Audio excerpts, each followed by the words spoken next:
अस्सलाम वालेकुम once again. इसको फंक्शन को ना अभी हमने देखा था कि इसकी आउटपुट ये आई थी कि इसके अंदर नंबर वन और नंबर में कोई चेंज नहीं आई थी नंबर टू। ओके, अब हम ना छोटा सा एक्सपेरिमेंट करते हैं। हम चाह रहे हैं कि ए और बी का जब सम हो तो वो ए में स्टोर हो जाए और ए की वैल्यू चेंज हो जाए। ठीक है, जब मल्टीप्लाई फंक्शन अप्लाई करें तो वो ए की उस वैल्यू के ऊपर हो जिसमें ए और बी दोनों स्टोर हुए हुए थे।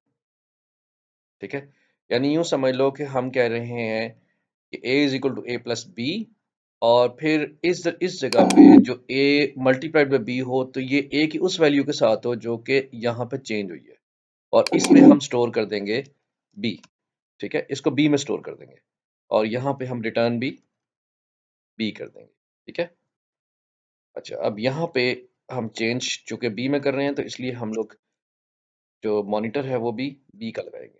ठीक है, हम b को वैल्यू को मॉनिटर करना चाह रहे हैं ना, कि b की वैल्यू पहले क्या थी और बाद में क्या थी। ठीक है, अब मैं इसमें सिर्फ एक छोटी सी चेंज करनी है। यहाँ पे जहाँ पे आपने फंक्शन डिफाइन किया उसे कहना है भाई अब तुमने वैल्यू नहीं लेनी, अब तुमने एड्रेस लेना है। ठीक है, इंट सॉरी,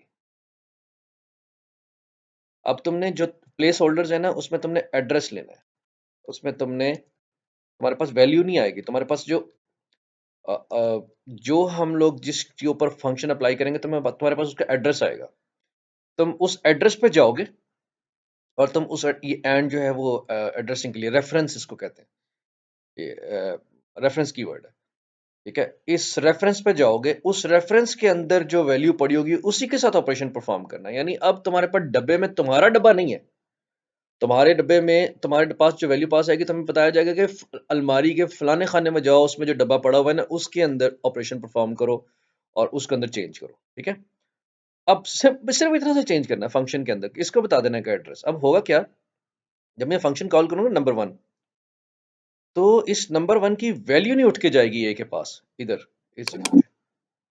ये नंबर वन जिस एड्रेस पे पड़ा होगा वो एड्रेस इसके ऊपर आ जाएगा कि अच्छा अच्छा अच्छा अच्छा अच्छा अच्छा, मैंने इस एड्रेस पे जाना है और इसके साथ छेड़खानी करनी है मैंने।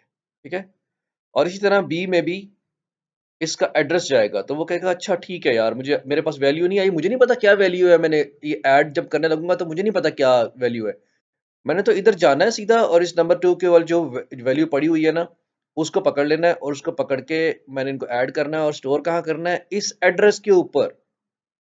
अब वो ए जो वैल्यू है वो एड्रेस है, वो नंबर वन के ऊपर जाके सेव कर देना है। ठीक है, अब देख लेते हैं हम लोग, इसको रन करते हैं। वही हमारी ट्रेडिशनल एग्जांपल 98 और उसके बाद दूसरा 100।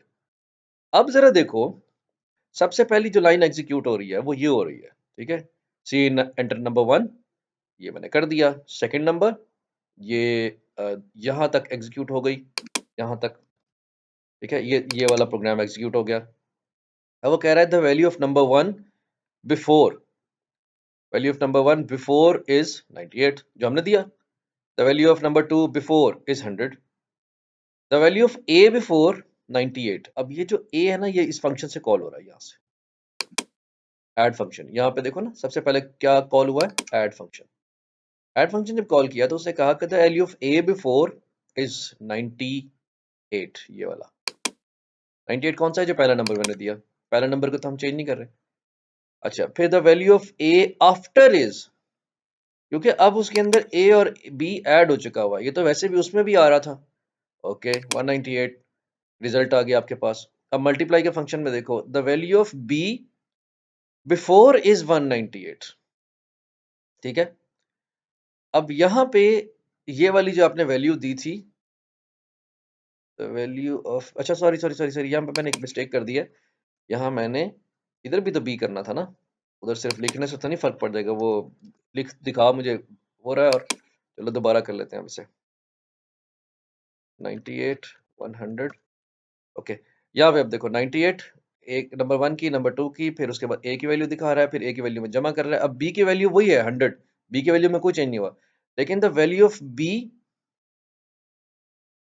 द वैल्यू ऑफ बी, हाँ आफ्टर। अब ये बी के अंदर प्रोडक्ट है ना, अब वो प्रोडक्ट किसका सेव हो रहा है, प्रोडक्ट हो रहा है 100 और 198 का, 19800। और इसकी आपको रिजल्ट भी दिखा रहा है मल्टीप्लाई भी 19800।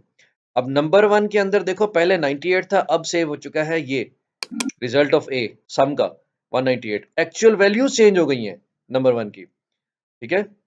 और बी नंबर 2 की वैल्यू भी चेंज हो गई हुई है, उसके अंदर अब सेव क्या हो गया हुआ है 19800, ठीक है।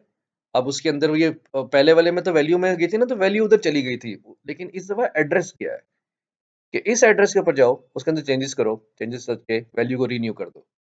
थोड़ा सा मुश्किल कॉन्सेप्ट है, लेकिन अगर समझ आ जाए तो ठीक, ना आए तो मुझे क्वेश्चन पुट कीजिएगा, मैं इंशाल्लाह इसके आंसर्स भी आपको फर्दर एक्सप्लेनेशन के साथ दे दूंगा, ठीक है। तो ये फंक्शंस का पार्ट हमारा कंप्लीट हुआ, इसमें फंक्शंस में इतना कुछ ही है। अब वॉइड फंक्शन आपने पढ़ लिया, ठीक है, आर्गुमेंट्स के साथ पढ़ लिया, रिटर्न डेटा टाइप के साथ पढ़ लिया, और आपने पास बाय वैल्यू और पास बाय रेफरेंस के साथ कर लिया। इनको जरा प्रैक्टिस करो, ठीक है, इन कॉन्सेप्ट को समझने की कोशिश करो, थोड़े से अपने छोटे छोटे फंक्शंस बनाओ, उन फंक्शंस को देखो कि मैं वैल्यू पास करता हूँ तो क्या होता है, उसके बाद मैं अगर रेफरेंस पास करता हूँ तो क्या होता है। ये रेफरेंस पास किया हुआ है मैंने, इसको इसको मैंने वैल्यू नहीं की हुई पास, इसको मैंने रेफरेंस पास किया हुआ है एंड ऑपरेटर के साथ, ठीक है, ये रेफरेंस ऑपरेटर है, ठीक है। फिर उसके बाद देखो कि अगर मैं डिक्लेयर ऊपर करता हूँ, अब मैं यहाँ पे अगर फॉर एग्जांपल ये सारा फंक्शन उठाता हूँ और मैं इसको कट करता हूँ और मैं यहाँ पे लास्ट में ले जाता हूँ, ठीक है, लास्ट में ले जाता हूँ। अब ये एरर देगा कि भाई ये तो डिक्लेयर ही नहीं हुए हुए, ये देखो एड वाज नॉट डिक्लेयर्ड, मल वाज नॉट। मैं उनकी पहली लाइन उठाता हूँ,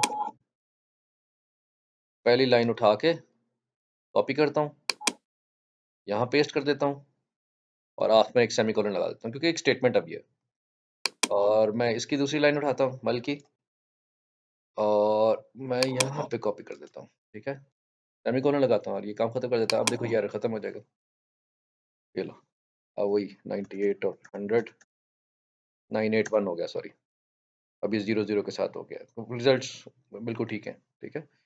अ, ये ये इसका प्रैक्टिस करो, खूब प्रैक्टिस करो, ताकि आप एग्जाम में ना अच्छा एस कर सको इंशाल्लाह। आई होप सो कि आप मेरी वीडियोस देखोगे तो आप एग्जाम में एस कर सकोगे।